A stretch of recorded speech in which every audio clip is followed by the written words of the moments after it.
Hello, hello, hello, and welcome back to the RevOps show. We're in part 3 of our series on what to expect when you're expecting a CRM implementation. We are adding one more part to the end of this series, so stay tuned for that. I know, it's a long time coming. The end is near. Today is all about the key functional areas and what they should cost. Those areas include system design and business process, configuration and build, migration, onboarding, training, and integrations.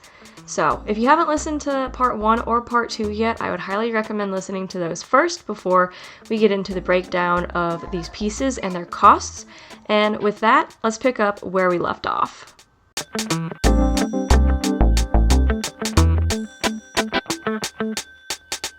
Jess. Doug.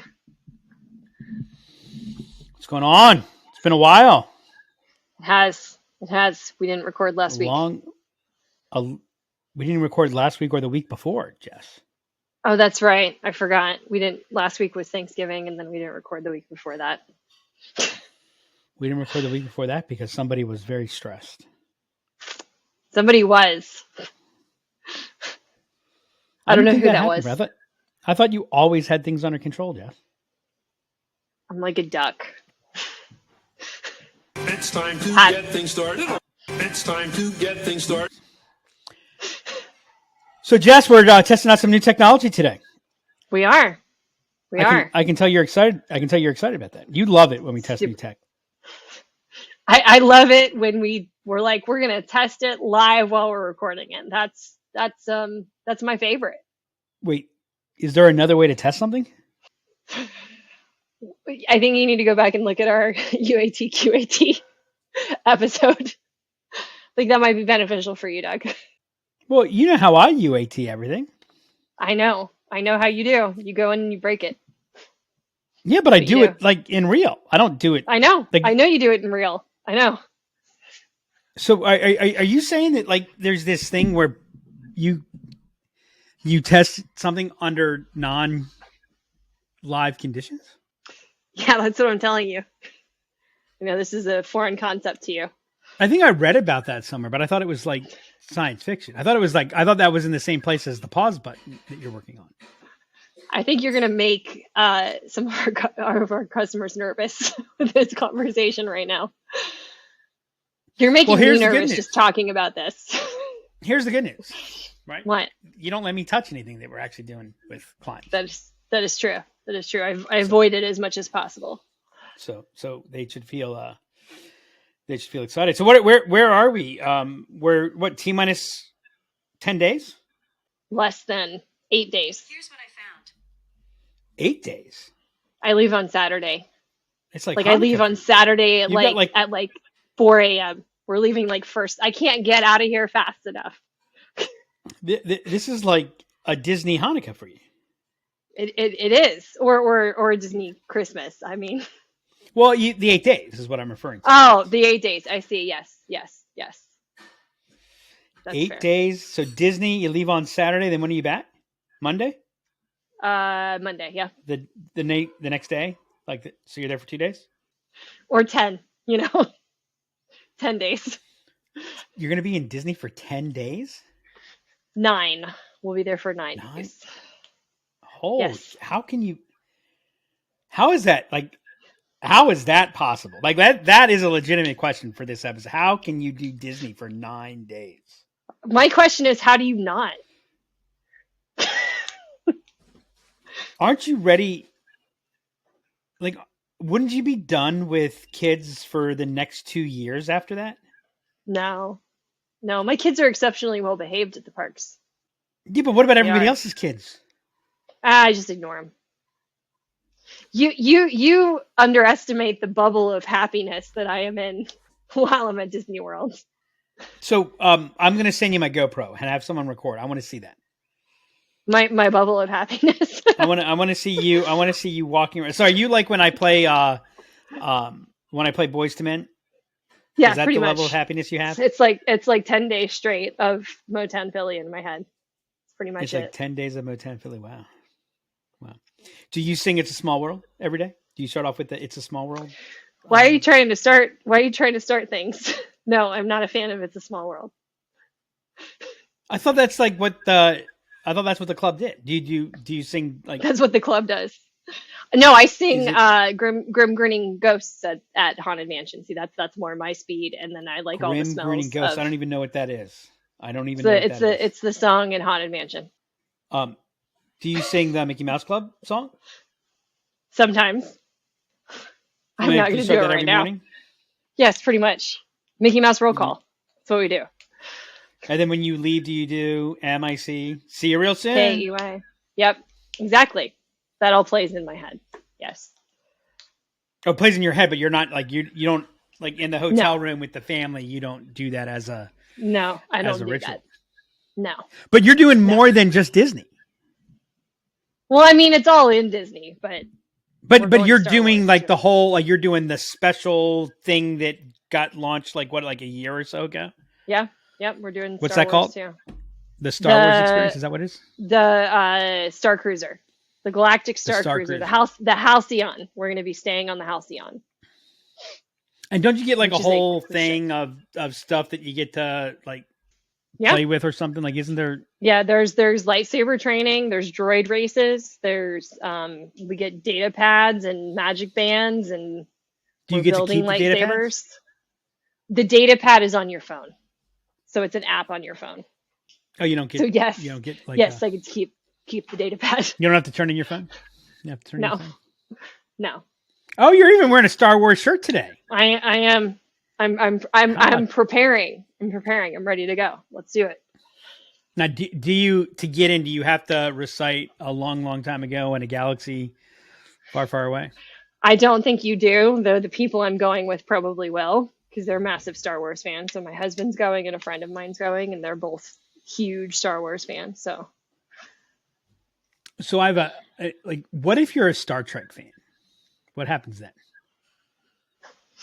I almost want to go in Star Trek cosplay just to see what happens. I've heard they like don't acknowledge, they pretend that you're invisible. They don't acknowledge that you're there at all if you show up in any kind of Star Trek gear.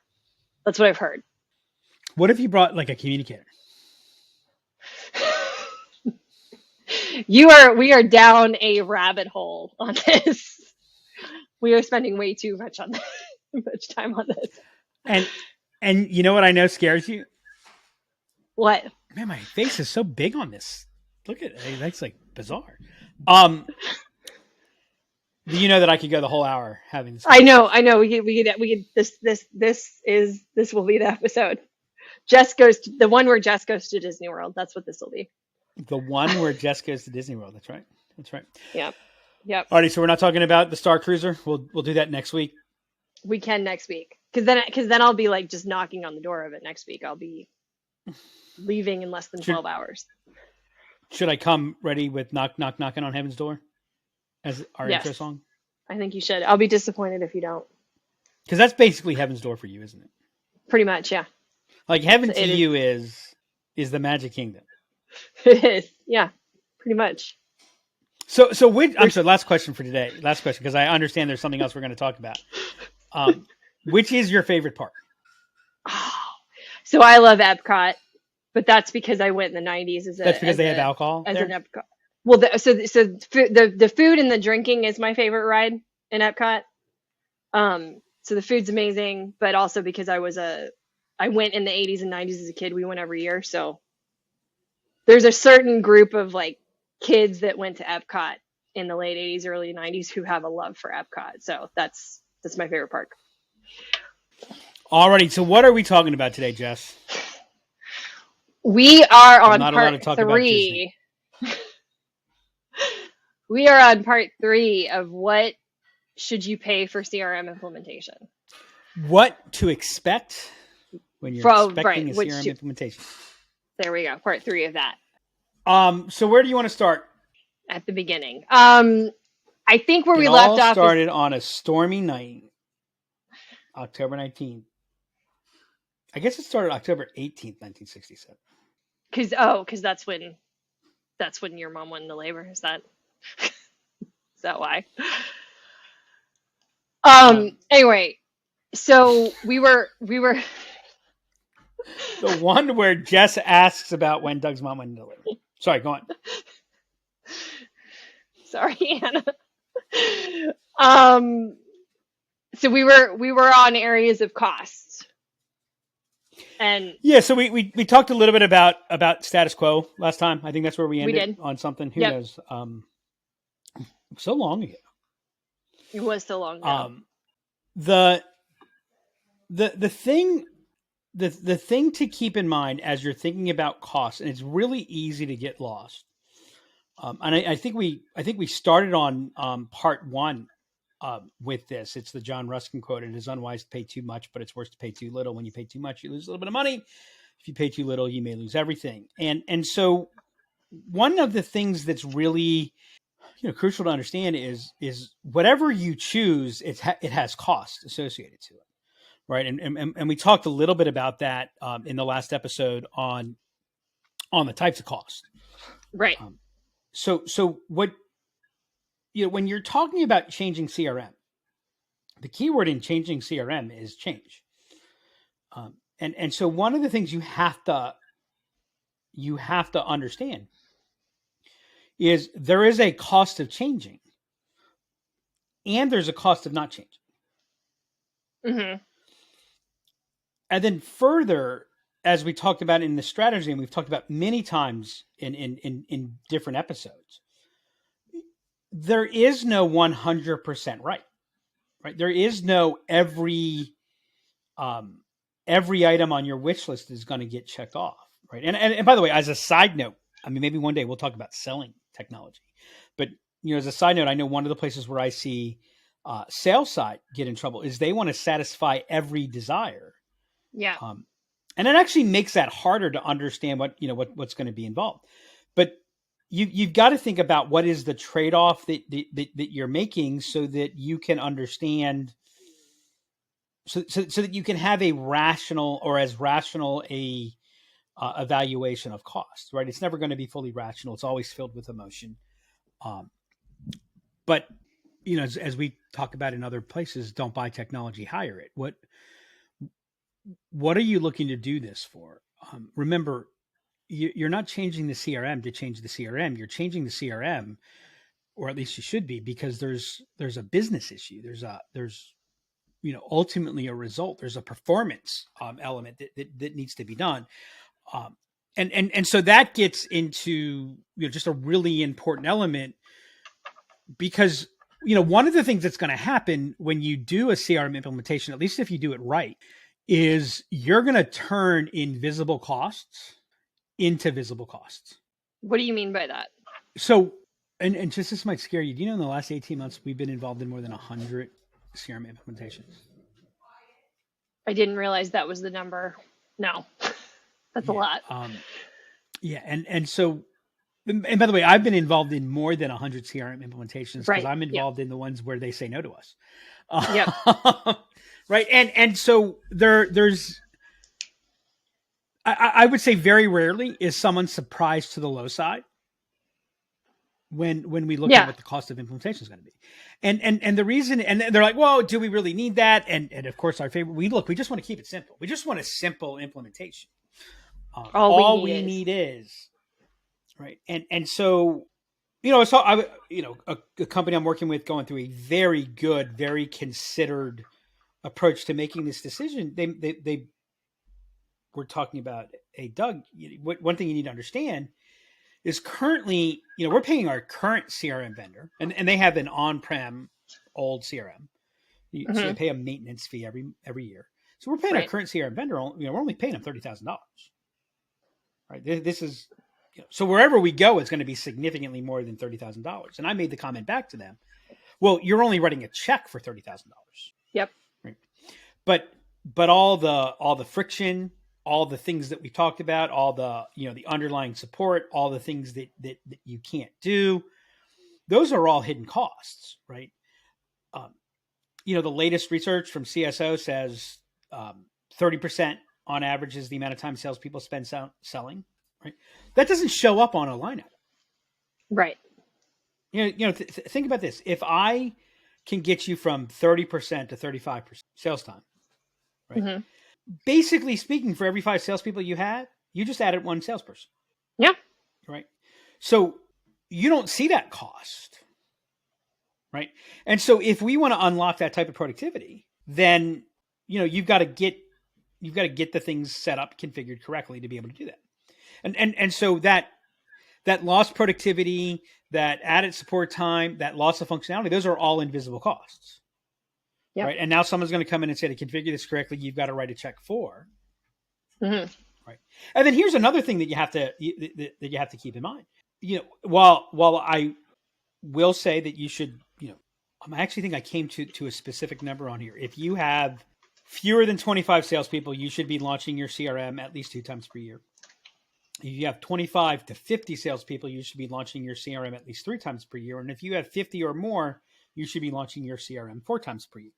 Now those relaunches, to understand this, what you're relaunching is, it's less about relaunching your CRM as it is about the next iteration, the next, what I like to call acceleration cycle of your performance management, of your business process management. It's the ongoing improvement of what you're doing and keeping your tech in alignment with that. So once you go past that, it's really, it's across more than just the CRM. So if you think about it, if you're going to change CRM, how long do you expect to be on that CRM?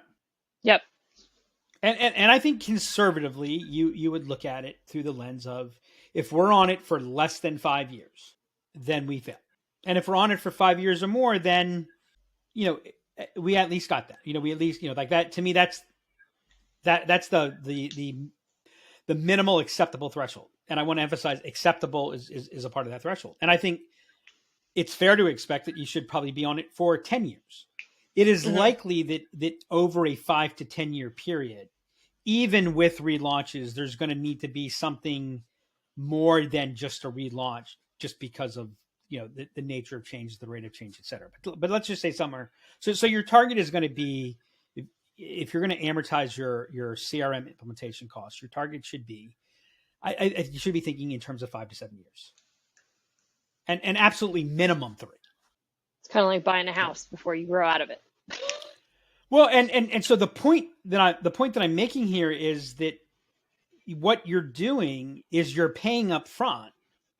Mm-hmm. There's an upfront payment for the ability to do that, right? And so you're going to look at that, and I'm going to pay something up front to be able to unlock the productivity later. Because here's the inverse friction principle, the inverse complexity principle, right? The ease or effortlessness of a user's experience has an inverse relationship to the complexity and effort of the design that went into creating that experience, right? So you're either going to deal with it up front, or you're going to deal with it again and again and again and again in small pieces, and it's going to lead to havoc, et cetera. And right. So you got to, it reminds me of one of my favorite commercials that no one has seen in decades. So you have to be a certain age to understand it. It's the Fram oil filter man is what the commercial was.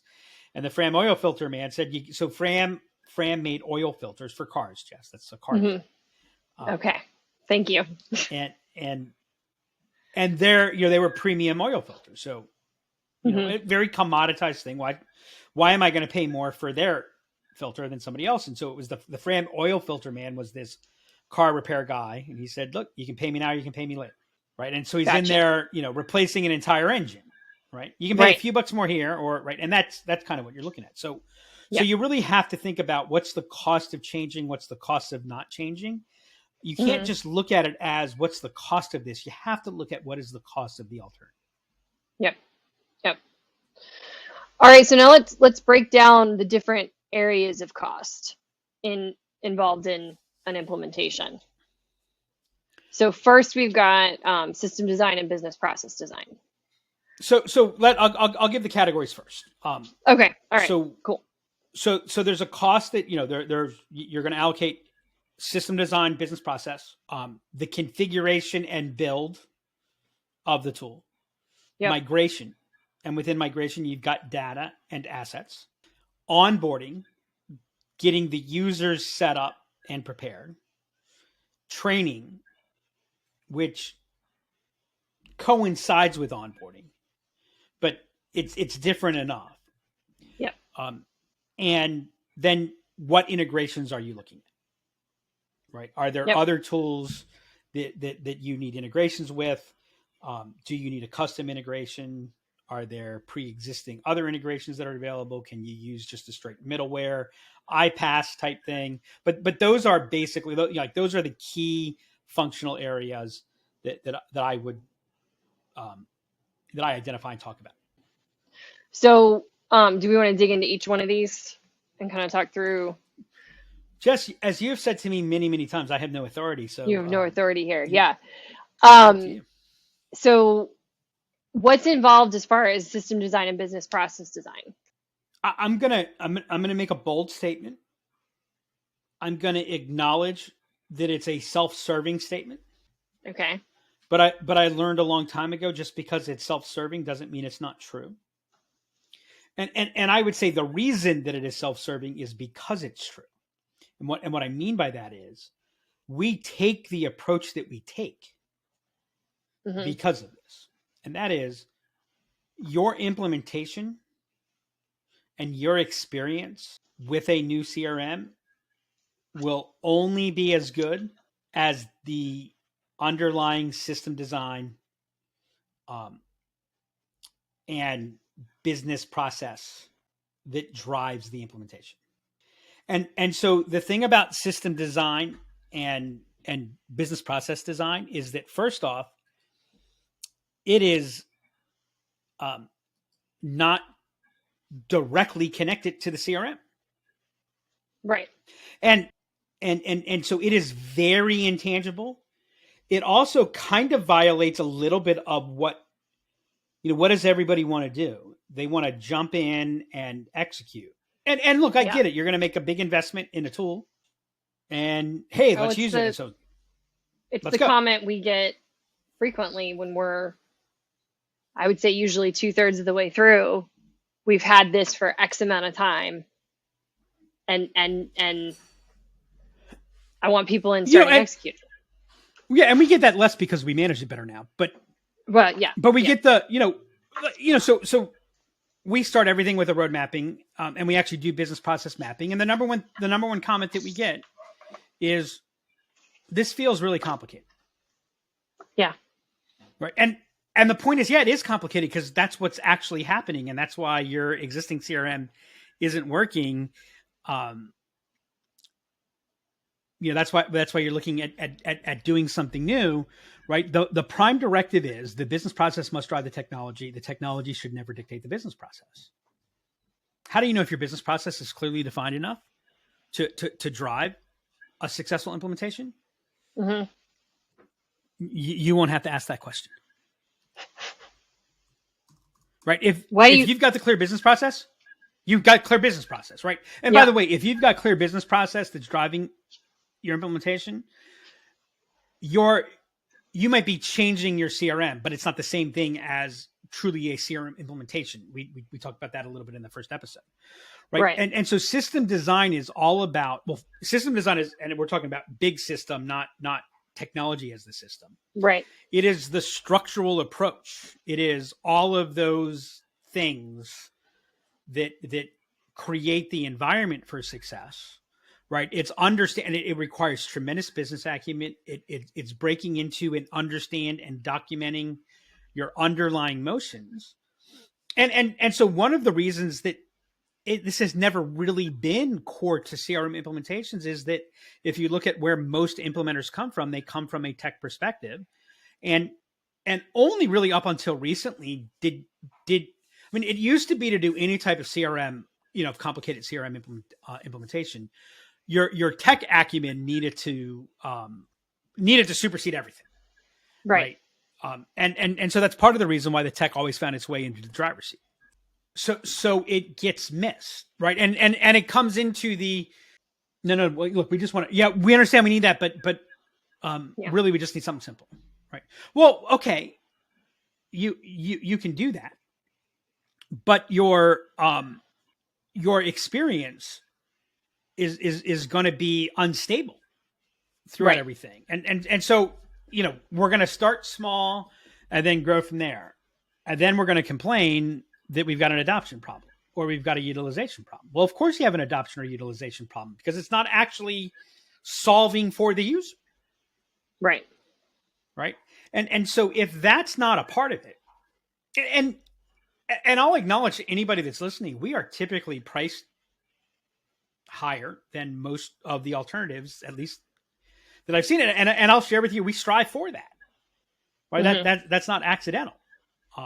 When we're in a relatively fair comparison, almost all of the cost difference is attributable to system design. And what I'll share is, and by the way, it actually hurts our business a little bit in the post-launch area, because if you've got good system design, managing the system on an ongoing basis is going to be much easier. And so, could you address the need without that? Could you get a launch? I mean, Lord knows, especially if you're coming off of some screwed up legacy system or no system at all.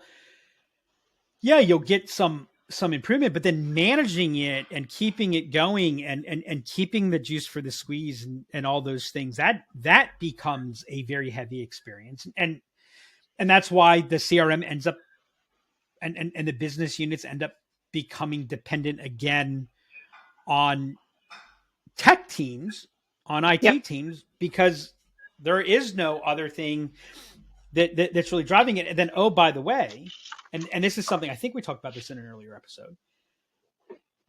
The biggest mistake made with CRM implementation is everyone plans for day one, when what matters is day two. Yep. Right. Day one's easy, relatively speaking. Day two is when shit hits the fan. Right. Yep. And things start changing. And this happens, and then there's a recession, or then there's a new entrant, or you launch a new product, or this or that, and all those things are happening, or your competitor raises $100 million, and like all of those things are going on. And if you don't have the right system design in place, then you go into a major game of whack-a-mole, and then you go, I hate CRM. So that's a key element of it. And what I will share is you should probably be spending, at least 30% of your implementation, at least 30%, at least. By the way, I don't care how anyone breaks it down. At least 30% of the cost, at least 30% of the implementation fee is allocated to system design. Yep. So if someone comes in and says, oh yeah, our system design is $5,000. Make sure you're looking at, if they're saying that their implementation is going to be $100,000, look at them and say, are they going to be able to do at least $30,000 worth of system design and business process design? Right. Yep. And I would say as much as 50% should be allocated to system design and business process design. And by the way, if you want to assess the capability of that, it has nothing to do with coding. It is all about business acumen. It's the underlying business acumen and the understanding of the motions that are present that are going to determine the effectiveness of that system design. And if the system design is bad, you're going to have a bumpy experience at best. Yeah, and I would say that actually makes the next piece easier if that's done well, which is the configuration and the build. Yep. Yep. So configuration and build is we go through the process of what's the objective, right? Don't lose the plot. No one that works with us is implementing a CRM because they want to win the Blue Ribbon Award for CRM implementation. And oh, by the way, especially if you're talking about new implementation, understand, when you get to launch, you're not necessarily going to be in you're not going to be in Jess's Disney. See how I brought this full circle? Yeah, brought it back. If you skipped our introduction because you're like, will they just stop bannering? You now understand. See, it costs you something, right? And the reason is that if your implementation is good, you're going to understand your business better. You're going to understand the key drivers of your business better. And what that's going to do is that's going to change how you see your current situation. You're going to be aware of gaps that you had never thought about before. You're going to be aware of possibilities you hadn't thought about before. Right. And so what you have to do is you have to map the business process to map that to the tech so that you can build that. And if you do a good And realize when you're launching something like this, it's built on a lot of assumptions, right? And so there are going to be mistakes, right? And so if you've got good system design, those mistakes are managed easily. They're kind of normal tuning things in. If the design isn't clear, then you move into infinite implementation mode, and you're in whack-a-mole, and you're a pendulum that's swinging too far every time in each direction. And so that's really where you're now looking at, what's going to drive your implementation and build.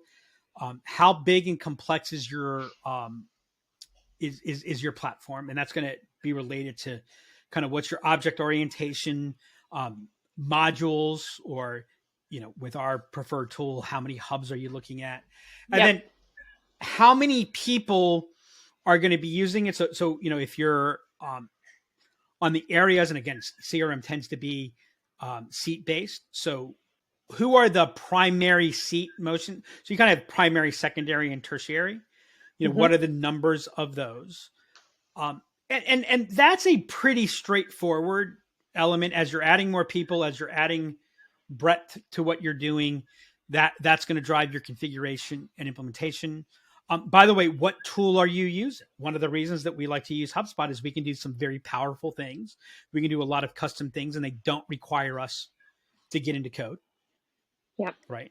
If we're doing something on a Salesforce, a Zoho, a Dynamics, something like that, then your cost for configuration is going to go up, because even if you're doing oftentimes simpler things, you still need somebody that's got a more advanced capability to that. And so that's really, again, the configuration and build, that's getting it set up correctly. Now, how it gets configured and built, are you building a Rube Goldberg machine, or is there, a clear theme?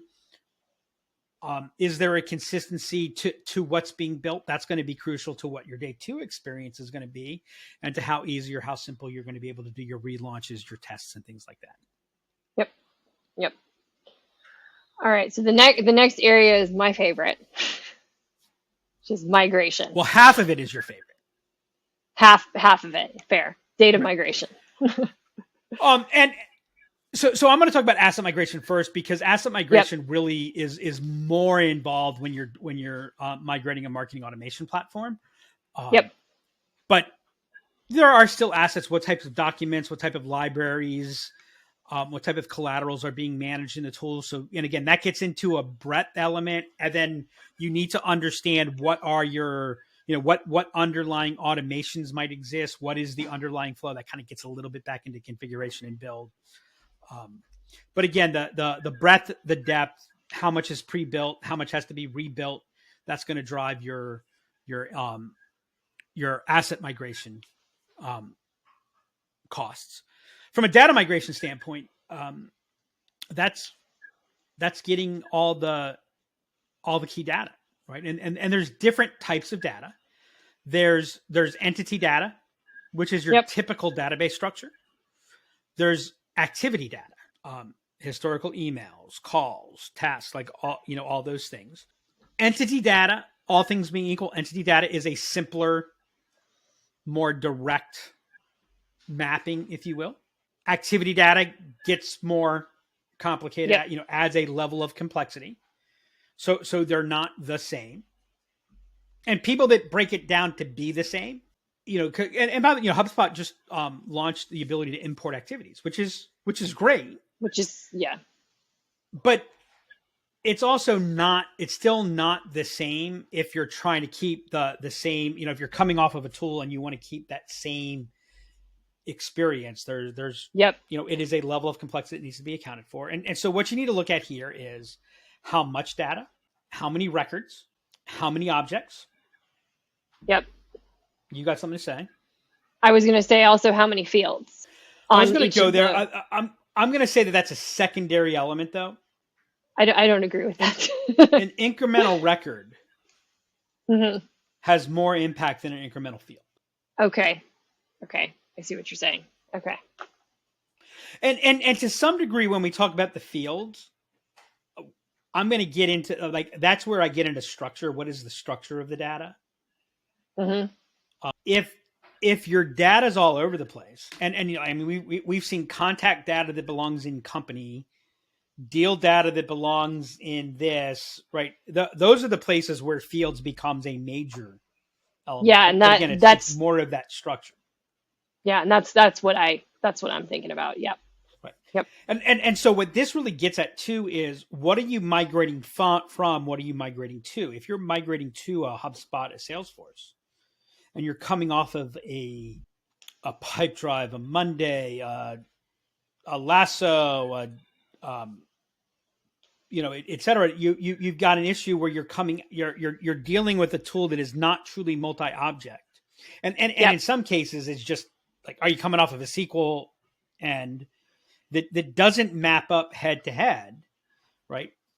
So system design and business process design is going to be the number one driver of success or failure. The next one, and it's not very far behind, is as your data architecture and structure goes, so goes your CRM experience, right? So goes your CRM capability, right? And so, and I will share this, getting the architecture and structure right is more important than getting the data clean.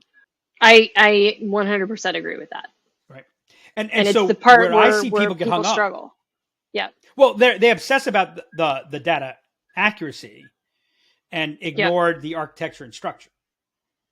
By the way, as we've talked about, and we've done episodes on this, my recommendation, unless it is a material element that can be clearly cordoned off, clean post-migration, not pre-migration.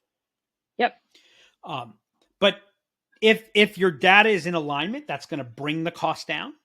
If your data is not in alignment, then basically what you're doing is you're adding more to the system design and business process design. Yep. And you're making the actual act of migration. It's kind of like, are you a high-risk patient or a low-risk patient when you go in for surgery? It comes down to the question of, does the anesthesiologist actually have to stay in the surgery room for the operation, or can they just get it started? Right. Right. Also, like, how many sources are we pulling from? How clear is the hierarchy? Are we coming where, hey, our salespeople have stuff all over the place and we have to bring that together? So you're also looking at sources of data. How many sources of data? What's the clarity around the hierarchy? Those are all things that are going to drive and determine what your data migration cost is going to be. And I'll tell you, I was going to say, like, don't go cheap on data migration. But the problem is, here's the funny thing: don't go cheap on data migration. Don't go cheap on system design and business process design. Yeah. Now, honestly, don't go cheap anywhere. But if you're going to go cheap somewhere, you know where you go cheap? Configuration and build. Yeah. Right. Because you can iterate. You can iterate on that. You don't like that. That's a much easier place to add to. What? You know what's unfair about that? That's actually not that's not a genuinely honest statement. And the reason is that if you're working with a provider that's got the capability to do the system design and business process design correctly, they're not going to go cheap on the configuration and build. A, that goes against their beliefs, and B, they don't have to. Yeah. Right? They've got, right. But here's the thing. And speaking for ourselves, I think if you look at what so I'm going to let people know, I don't know if I should say this. We won't know. If I shouldn't say this, we won't know. Because if I shouldn't say this, we'll edit it out. I'm just kidding.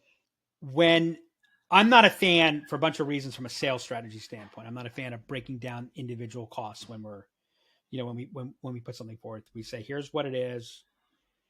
We stick to it. We don't do change orders, et cetera. But when I represent the costs, if I am in a situation where they really need that, it's just what they need. I will admit that I actually over allocate the cost to configuration and build, taking from system design and business process design, because unfortunately people see that and they go, oh, okay, yeah, it takes hours of, and okay. Whereas system design, business process, what's that? Which I agree.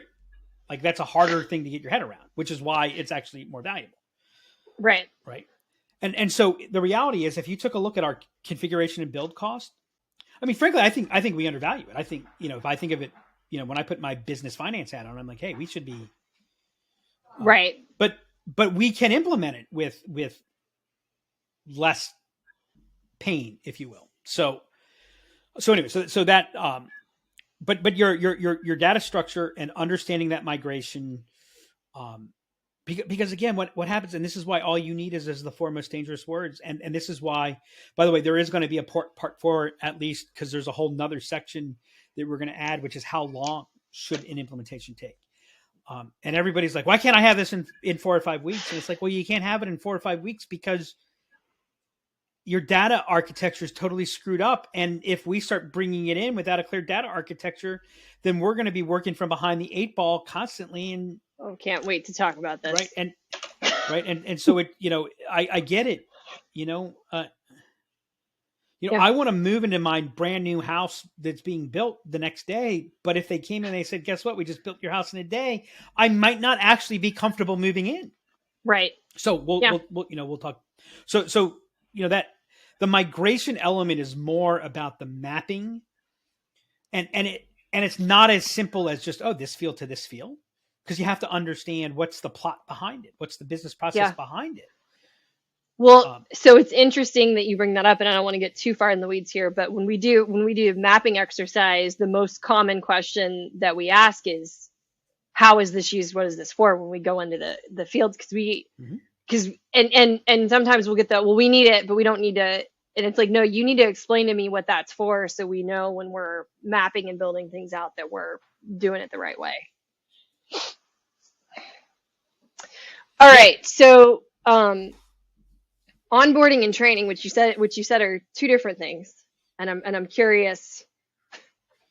I'm curious how those are different. So onboarding is the element of getting each user set up correctly, so that the tool is user ready. Yeah. So onboarding is this thing that, I mean, it's a little bit configuration build, it's a little bit training, and it's a little bit this other thing. So, I mean, I guess in fairness, we should probably call it configuration build and onboarding as we're talking about it out loud. But, in smaller implementations, in simpler implementations, it does become more onboarding. But I would say, it's the elements of getting user ready. So there's the configuration, but then there's the, okay, well, what is this user's phone number? How is this user's email?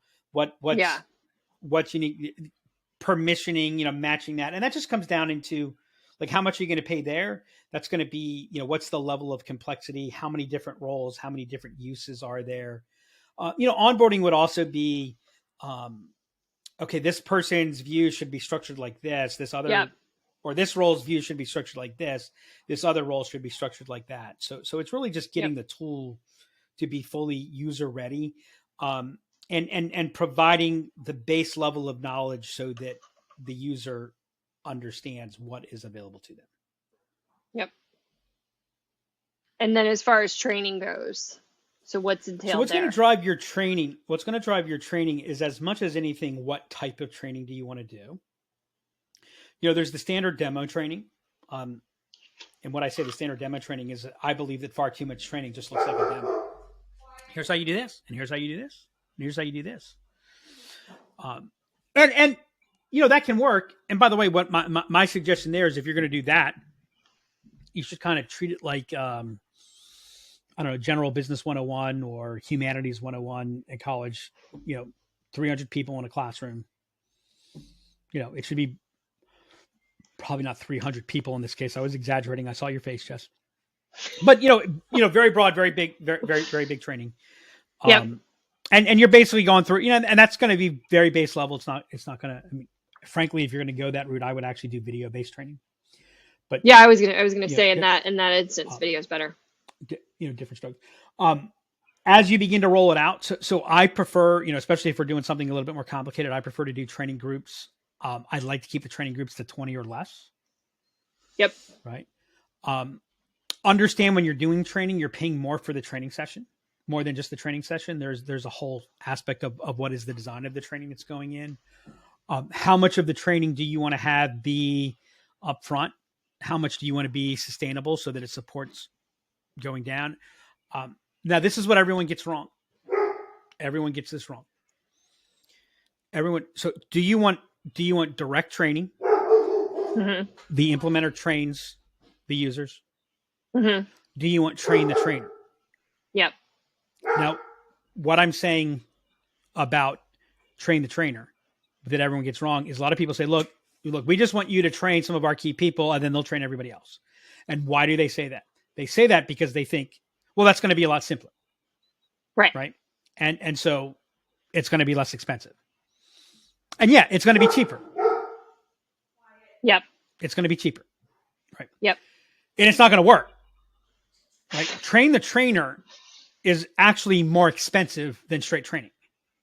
Because what you're doing is you're building a training capacity in there.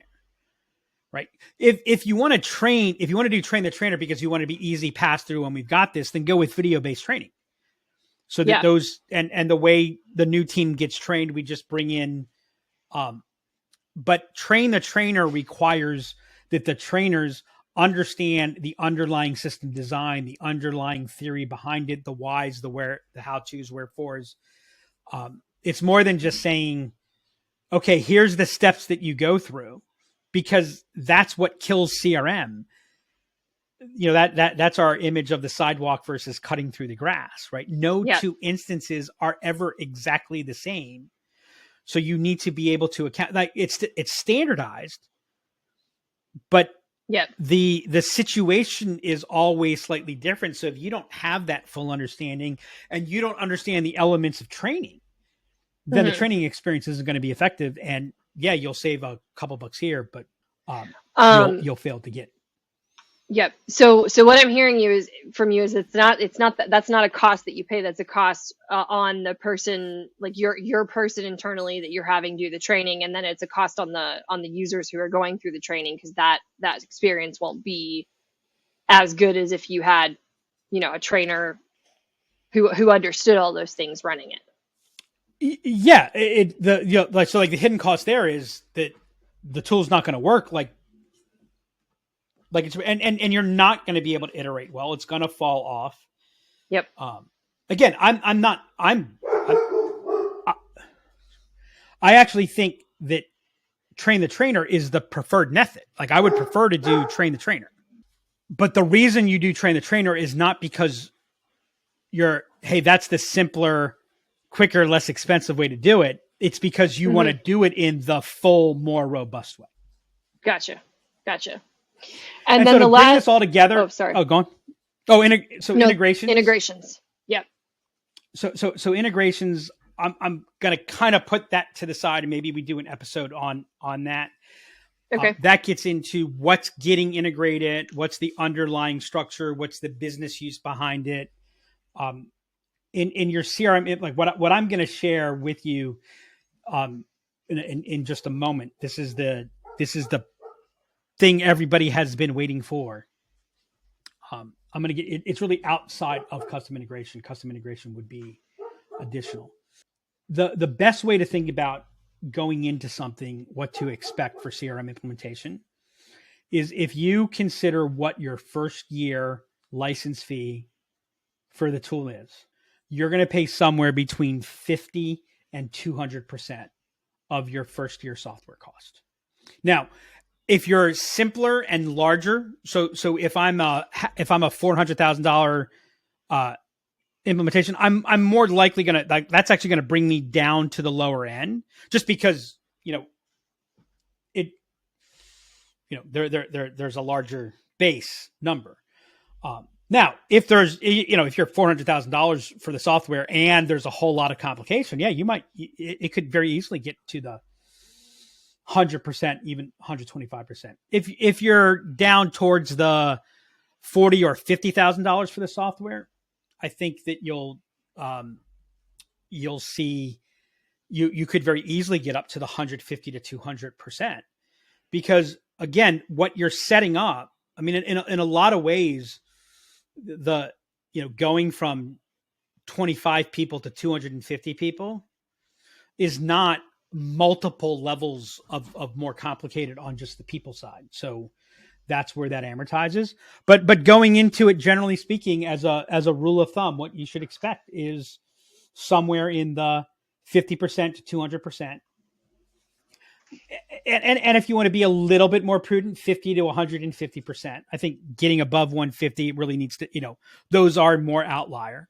But you should expect to spend 50 to 150% of that first year. And by the way, think about it. That makes sense because you're gonna use it for 5 to 10 years. Right. You're building something that needs to last for 5 to 10 years. All right, cool. I got a couple of key takeaways. The target to use it for 5 to 7 years was one of them. The theme of this podcast, the business process must drive the technology. So making sure that you've got a good business process design and system design in place. And if you have that, that makes this much easier to manage post-launch. And the other thing is on the areas of cost, and I think this is something that gets missed when people are looking at CRM implementations, actually breaking down what is involved in those. So things like how many users do you have, how many entities in the data migration, how many the amount of data we're migrating, those pieces, like kind of looking at that when you're thinking about the cost and how complex are each of these components, not just the overall implementation. So those are my main takeaways. There you go. We're at time. We are. We got one more episode before you're in the land of Disney. We do. I have one RevOps show between me and Disney. And that's a wrap on this episode of the RevOps Show. My biggest takeaway from this episode comes from the bold statement that Doug made. Your experience with a new CRM will only be as good as the underlying system design and business processes that drives the implementation. If you enjoyed this episode, please make sure to go subscribe on Spotify and Apple Podcasts, leave us a review, and share the episode. If you have any questions you would like to ask Doug or Jess about CRM implementations, what they should cost, or anything else RevOps related, email me at hannah@imaginellc.com or hit us up on Twitter @DemandCreator. And don't forget, Part 4 is coming soon, so stay tuned. Until next time, remember, you can't solve your upstream problems downstream.